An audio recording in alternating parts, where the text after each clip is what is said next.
Assalamualaikum warahmatullahi wabarakatuh. Pada kesempatan ini, saya akan menyampaikan mengenai strategi pembelajaran mata pelatihan diagnosa organisasi pada pelatihan kepemimpinan pengawas. Perkenalkan, nama saya Dia Zuriana. Saya adalah Widya Iswara Ahli Madya pada Balai Diklat Lingkungan Hidup dan Kehutanan Bogor. Mata pelatihan diagnosa organisasi merupakan bagian dari agenda 2, yaitu agenda kepemimpinan pelayanan. Alokasi waktu untuk mata pelatihan ini adalah 18 jam pelajaran A45 menit. Deskripsi singkat. Mata pelatihan ini membekali peserta dengan kemampuan untuk mendiagnosa seluruh isu dalam organisasi, menentukan isu strategis organisasi, mengidentifikasi berbagai permasalahan yang menghambat kinerja unit organisasinya, dan merumuskan solusi atau upaya untuk mengatasinya untuk mencapai kondisi yang diharapkan. Sedangkan hasil belajar setelah mengikuti mata pelatihan ini, peserta diharapkan mampu untuk menentukan isu strategis dan mendiagnosa serta merumuskan pemecahan masalah pada unit organisasi di instansinya. Indikator dari hasil belajar pada mata pelatihan ini adalah yang pertama, yaitu peserta dapat menjelaskan kembali substansi ceramah isu strategis. Yang kedua, menjelaskan konsep diagnosa organisasi dan teknik analisis organisasi.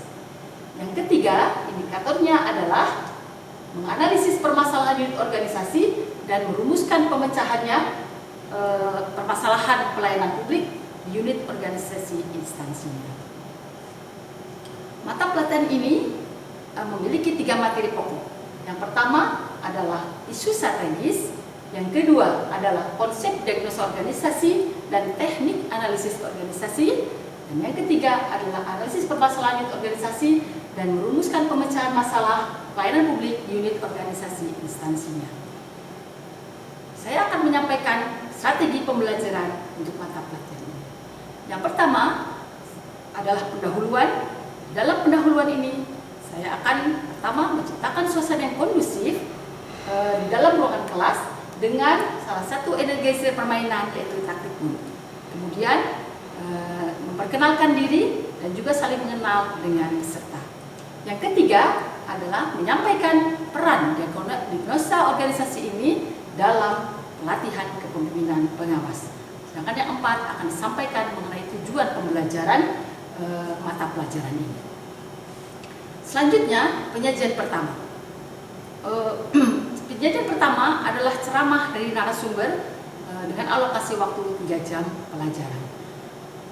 Namun sebelum itu, saya akan meminta peserta untuk membuat resume dari hasil ceramah narasumber tersebut dan kemudian menyebutkan contoh-contoh isu strategis nasional pada saat ceramah telah selesai dilaksanakan. Namun di sini saya akan menyampaikan juga mengenai substansi isu strategisnya, ya, dengan alokasi waktu 3 jam pelajaran. Yang pertama, menyampaikan mengenai konsep-konsep isu strategis. Yang kedua, bagaimana keterkaitan isu strategis nasional, instansi, dan organisasi. Sedangkan yang ketiga adalah bagaimana pemilihan isu strategis tersebut dan gagasan perubahan yang ingin dilakukan. Kemudian, pada subpokok bahasan pertama, itu konsep isu strategis, dilaksanakan selama 45 menit. Apa yang disampaikan di sini adalah yang pertama, pentingnya memahami konsep isu strategis, maksud dari isu strategis, konsep dan sumber isu strategis, serta ada sedikit game yang terkait dengan penyebutan isu strategis dan menggunakan memory game. Metode pembelajaran pada subpokok bahasan ini yaitu ceramah interaktif, curah pendapat, tanya jawab, dan diskusi. Untuk subpokok bahasan kedua yaitu keterkaitan isu tingkat nasional, instansi, dan unit organisasi, dilakukan selama 30 menit. Di sini yang pertama kali dilakukan adalah pemutaran video isu-isu nasional. Kemudian penugasan pada kelompok peserta bagaimana kaitan isu nasional tersebut dengan isu di instansi. Kemudian peserta menyampaikan kaitan tersebut dan juga pada unit organisasinya, dan terakhir adalah menyimpulkan secara bersama-sama. Metode yang digunakan adalah pemutaran video, ceramah interaktif, tanya jawab, diskusi, dan penugasan. Selanjutnya, untuk subpokok bahasan ketiga adalah pemilihan isu strategis dan gagasan perubahan yang akan dilakukan. Alokasi waktunya adalah 60 menit. Di sini akan disampaikan mengenai penjelasan yang pertama kali adalah kriteria dan teknik pemilihan, bagaimana kriteria dan tekniknya, kemudian dilakukan tanya jawab, kemudian diminta peserta untuk membentuk diskusi kelompok, memilih satu isu strategis dengan kriteria yang berbeda-beda. Hal ini untuk memberikan pengayaan kepada para peserta.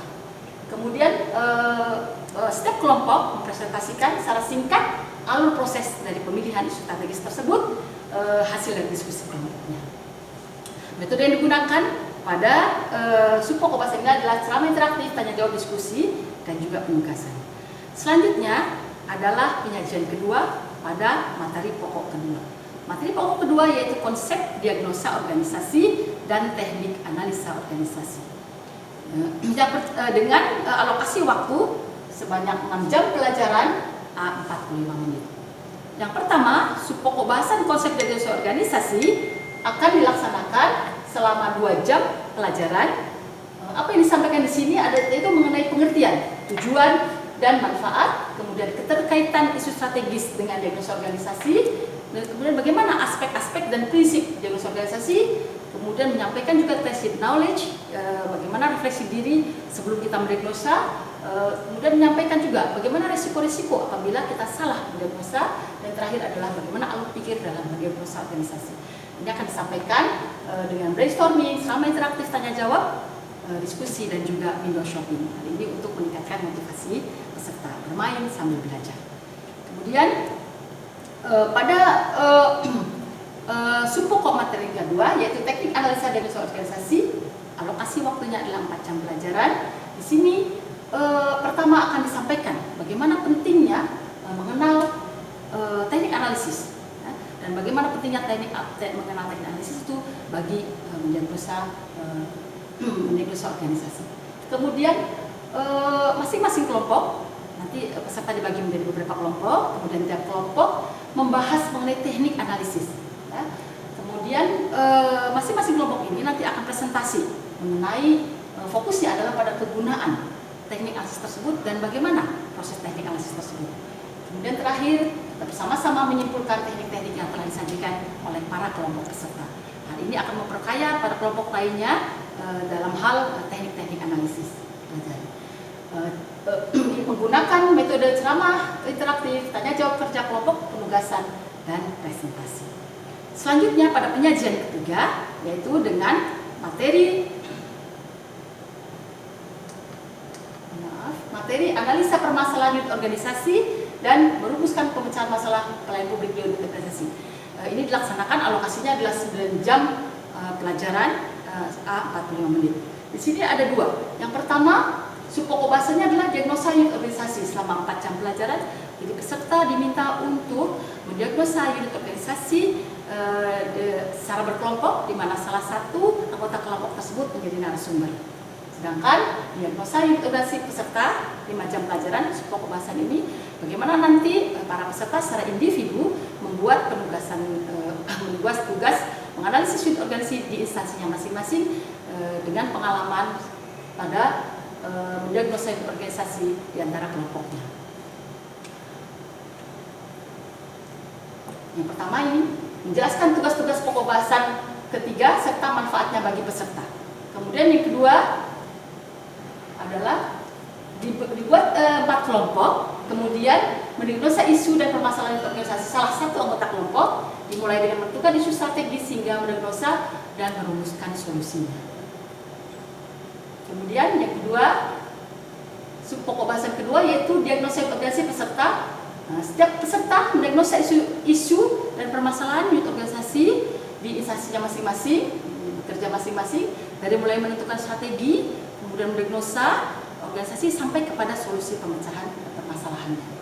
Nah, kemudian setiap peserta ini diharapkan untuk melakukan presentasi, ya, sebagai contoh 1 atau 2 peserta maju ke depan untuk presentasi hasil tugasnya masing-masing dan kemudian dibahas bersama-sama sehingga semua dapat pembelajaran bersama. Demikian penyajian dari materi-materi tersebut. Nah, sebagai penutup maka akan disampaikan mengenai bagaimana kita membuat rangkuman bersama-sama dengan peserta Kemudian yang kedua, melaksanakan evaluasi secara umum bersama-sama peserta. Kemudian yang ketiga, menutup pembelajaran dengan ucapan terima kasih dan apresiasi kepada peserta. Ini adalah penutup. Kemudian bagaimana dengan evaluasi? Evaluasi dilakukan pada saat proses maupun pada saat hasil. Untuk proses ini, yaitu kita akan melihat bagaimana antusiasme peserta dan juga partisipasi peserta dalam setiap kegiatan pembelajaran. Sedangkan tugas pada hasil yaitu akan dilihat bagaimana hasil dari masing-masing individu dalam kegiatan dalam latihan mendiagnosa informasi di instansinya masing-masing. Itu akan terlihat. Demikian yang bisa kami sajikan. Terima kasih. Assalamualaikum warahmatullahi wabarakatuh.